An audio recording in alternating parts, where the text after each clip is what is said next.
apparently this may be deja vu of last year, as things apparently might get shut down again with COVID back on the rise. So I think for leaders, I think the biggest challenge you may come across is keeping your people engaged and motivated.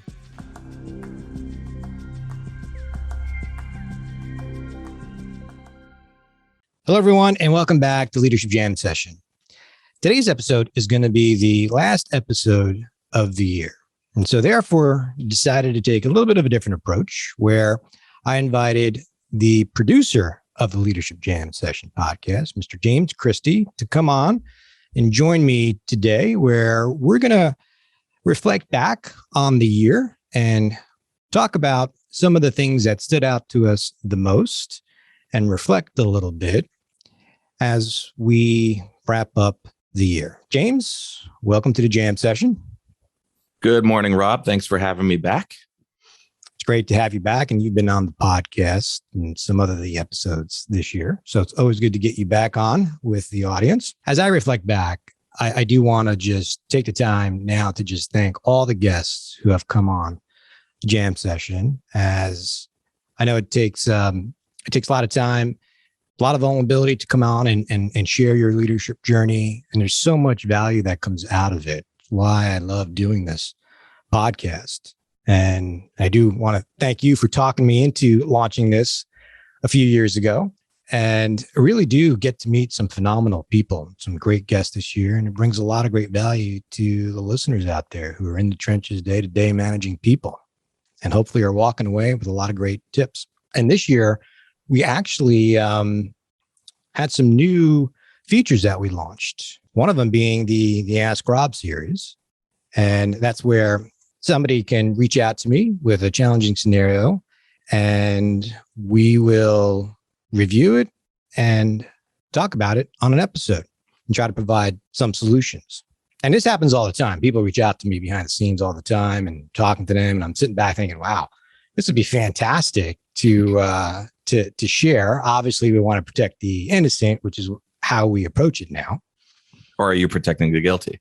I don't know. Or the guilty, one or the other, right? And I mean, some of the questions that came in have been phenomenal. And sometimes I'll bring on a guest to help me tackle the scenario. Right? I remember one of the scenarios we talked about was, is there a way to build trust faster with your employees? I think that was episode 56. And, that was actually on the heels of another great episode with Scott Holmes, somebody who I used to work with. And he talked about sometimes it's the little things that matter most. And it was amazing just to hear him talk about some of the things he's done behind the scenes. And it did tie into that other episode where it is the little things behind the scenes that matter most. I think as I reflect back this year, one of the themes is the trust piece, building that trust with your employees and investing the time to do it is so important. It's the foundation. Agree. I think another question that came through in the Ask Rob series that kind of ties back to this also is, how do I know if I'm a good leader? Right. Episode 51. How do I know if I'm a good leader? And I think you answered that. You had a couple of examples. And if you hadn't had a chance to go back and listen to that episode, I would definitely go back and listen to that one where Rob provided a couple of examples. And I think my biggest walkaway was just go ask your people. You'll find out real quick. Yeah. And I know there's a lot of senior leaders out there who may not agree with the answer that I provided. But at the end of the day, it's not your boss. It's not peer managers. It's your employees who are the only ones that can truly tell you if you're a good leader. And that was actually something I learned many, many years ago, not even in the corporate world, during my experiences in the fire services. And which actually was another first for me this year, talking about my experience as a firefighter and even doing the episode on 9/11. And many people didn't realize I was a firefighter, not to mention, did he even know I was involved in 9/11? We had the great opportunity of heading out to the firehouse and actually recording that episode at the firehouse. Yeah. And so just a little bit of behind the scenes. Right. So James and I arrived there a few hours before we were going to record with some of the guys that were on the team for 9/11. And we had just equipment all over the place. We had like wires everywhere, cameras, and we were getting ready to start. I remember the deputy chief, Bobby Walk, was getting ready. He sat down and he looked up at all the equipment. He's like, "Wait a minute, are we videotaping this?" I looked. I'm like, "Chief, yeah, we're gonna videotape this." He's like, "Oh, okay." Yeah. So we really had probably one of the worst rigs you could ever see put together to try to record this. Yeah. Wires everywhere. Batteries were dying. Luckily, we finished just in the nick of time. Yeah. We piecemealed it all together because that was a 2-part series. I would get questions because the first part was a solo of me talking about the events leading up to it that day before I picked a team and we went into 9/11. And, a lot of people gave me some very nice compliments, but they asked, how long did it take me to record that solo? Because they said it flowed very fluidly. And I said, well, listen, there's a lot of editing that goes on behind the scenes. To get to that 30 minutes probably took me recording an hour here and there over the course of like 4 or 5 days, probably like, believe it or not, like 8 hours worth of content to get to that 30 minutes. And I know that might sound crazy out there, but again, very sensitive topic too. Wanted to make sure we had the right tone, the right content that we were discussing. So yeah, it does take a lot of time behind the scenes, especially with that episode. Lots of leadership lessons learned for you there that really, I think you said, brought in and helped to shape your career a little bit. Yeah, it did. And goes back to what we were talking about. The way you becoming an officer is you have to get voted in by the members. It's not by the other officers or the chief, strictly by the firefighters. So it taught me a very valuable and important lesson in humility too, around the only ones that could tell you if you're a good leader are your people you lead. Another thing that really stood out to me, a lot of the episodes share a lot of practical information, a lot of practical management techniques. And that was the whole purpose behind doing this, right? To share some of the practical solutions to the management challenges that people are facing every day. Yeah. And there was a program that you launched this year that ended up, I don't know if it was supposed to be on the podcast, but it ended up working out really, really well. And that's the Coach's Jam Session. Yeah. Where you brought in a panel of leaders that you were working with and actually doing some coaching for and working through scenarios that were important to them. And you launched a sort of the beta cohort in 2021 of, I think, what do we have? Like 8 to 9 people that you had on that panel? I think it was 10. I think we were up to 10. Yeah. 10. And I think that was something that really stood out to me because it's great to have like the coaches or the authors and consultants join and share their frameworks and their models and their solutions and things like that. But to hear these folks that are day-to-day managing people go through, the experiences that they're going through and actually share across the table, I ended up learning so much just by, being part of the panel and being able to sit in on some of that. Yeah. So this came up with just an idea of, I've had so many individuals have gone through my workshops over the years. And I decided to send out an email launching this pilot or beta program in the Coach's Jam Session. I think we are going to rename it Leaders Jam Session. And anybody who wanted to participate, we just meet once a month. It's almost like a mastermind group to some extent. They bring a topic or I have some topics ready to go. And once a month, we kind of just jam through and talk through it. I come prepared based on the topic they want to discuss with some solutions or concepts, things like that. But it simulates a lot of what my workshops look like. My entire philosophy and approach to management training is some of the best solutions. While I love to think participants will learn 1 or 2 things from me, the reality is some of the best learning comes from when managers sit in a room and just share their experiences. I just help facilitate it and get it out to the surface. And so I sent out an email that I was going to launch this cohort, and it filled up within like 4 hours.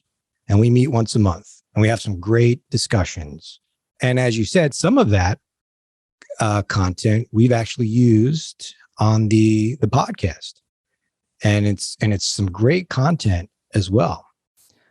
I think the lesson here, even listening to this episode, if there's one thing to walk away with, it's this. The greatest resource you have as a manager, it's not going to come from a book. It's not going to come from a workshop. It's going to come from other peer managers who are also leading teams, who come with different experiences, different perspectives. They're your sounding board. That's the best resource you have. That's the whole concept of this podcast as well. And that group that we put together. Now, what's interesting, James, is we are going to launch that for my clients as well as an offering through my company, Sarto Leadership Group. But I am kind of toying with the idea of making it a public offering and see who's interested out there in kind of joining this group. So we may put on a public cohort in 2022 as well. I think it's a great idea. It was very interesting to me to see the evolution of that panel from the time it launched, which was the summer of 2020. We were still pretty much in the thick of doing hybrid work, working in virtual environments. And the very first topic that came up from the group was how to build trust and maintain that trust in a virtual environment. And as you watch the panel evolve over time, the next episode or the next meeting, the team wanted to talk about how to manage an employee who lacks self-awareness, which turned into how to assess for self-awareness during an interview, which turned into, how to keep employees engaged during extended times of hybrid, right? Because at that point, this was episode 60. At that point, we were probably near the end of the cohort. We were coming up into the fall time period, and everyone thought we were going to go back to work. We're getting back to the office. And then companies kept pushing things back. And we said, well, how are we going to manage through this going forward? Right? Things like that. And then now here we are closing out the year. And I think the most recent episode 62, is how to keep a vision alive. Because folks are feeling it. They're feeling it. They're being told, I don't know, are we or are we not going back into the office? What are we doing? And how do we stay grounded and anchored? And that was a great episode that pulled that through. So it was just wonderful to see the evolution of that panel. Yeah. And if you haven't listened to those episodes where this group, the content was taken from this group, definitely go back and listen to it. I think you'll get a lot of value from that. And I think, as you mentioned, the last one was episode 62 that they were featured. And what's interesting is we were supposed to, the program was supposed to end in December. We just did the last one, and the group wanted to continue. So now we're going to push forward and kick off 2022 with a whole nother series with this group. But as I said, we are going to probably add some other groups as well. Yeah, so. I think if you're interested in learning more about it, so it's episodes 44, 50, 55, 60, and 62. All the episodes are up on Rob's website, as well as obviously wherever you listen to your podcasts. So Rob, as we get ready to close out this year and thinking about 2022, what are some of the things that are you seeing might be some of the greatest leadership challenges that we're going to be facing in this upcoming year? Yeah, great question. I hate to even think of this, but apparently this may be deja vu of last year, as things apparently might get shut down again with COVID back on the rise. So I think for leaders, I think the biggest challenge you may come across is keeping your people engaged and motivated again. A little bit of post-traumatic stress syndrome in terms of revisiting what everybody had experienced last year, as people were ready or people are kind of back in the offices and things like that. Things may start to get shut down again. And I think that's where potentially we may find the biggest challenges once again. What do you think, James? You're leading teams. Yeah, I couldn't agree more. I think it becomes an opportunity and then to double down on your teams, building their skills and building their resiliency. What we're going to see probably again is thinking about some of the things that were developed in 2020 and 2021, even from a training perspective. So the virtual environment selling, the virtual environment of collaborating with teams. You might be back in the office. You might be back online. I do think it's a great opportunity to double down and build your team skills. I think I plan to do that in 2022, not just for the stakeholders that I serve, but for my own team as well. Yeah, I agree. Great advice. And the other advice I would offer is for those employees who report into you that are more extroverted, I would probably make sure you're giving them some extra touch points, because if we do go into more lockdowns over the next few months, they're the ones that may need a little bit more of the touch points. So, yeah, they're going to stress out a little bit more than normal. Yeah. The good news is that, if it's the same pattern deja vu, then we know, in the spring, things will look much better as well. So, you can do a little bit more planning too, as well, right? Whereas before you couldn't plan. So here you could have, unfortunately, you're having contingency after contingency, but yeah, that's kind of where we are. Yeah. I mean, as managers, we're much more equipped now to deal with this for sure. Well, James, I appreciate you coming on and just kind of jamming with me on the year in review, and appreciate all of your efforts behind the scene. And once again, I do want to thank all the guests who've come on this year. Appreciate all of your leadership stories. And if anybody out there would like to come on the jam session, even if you work with colleagues and you want to come on as a panel, you think you might have, a great story to share that will bring a lot of value to the listeners, some key takeaways, please feel free to reach out to us through the Leadership Jam Session website. I hope everyone has a happy and safe new year. Thanks again. Take care, everyone.